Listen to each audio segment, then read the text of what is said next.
na mbere turabanza gushima Imana kuba iduhaye iyi ntsinzi kandi intsinzi ni yindi itugeza ku gikombe. Fatuma guturika Muhanga kino nakubwira nishimye natsinze polisi nkurikishaho Bugesera naye ku mwanya wa kabiri twavuga n'ikisi gahunda ni igikombe. Nitwa Ducuma dutatu guturuka Gasogi ndakwise ndashwanyagusha kandi simumubwire ngo gahunda ni yayindi.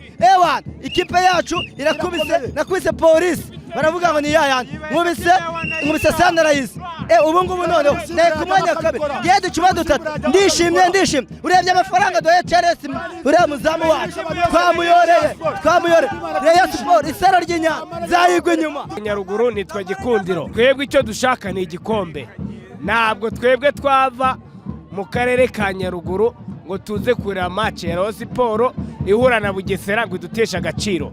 Iriya ni ikipe y'umwana turashaka igikombe kandi tukumbuye shampiyona icy'amahoro turagifite nawe urabizi turashaka shampiyona kugira dusohokere igihugu dufite shampiyona tujye mu matsinda Champions League apana Champions League duhite dutwara Champions League urabizi natwe turabareyo kandi turukunda ikipe yacu Imana igumugisha.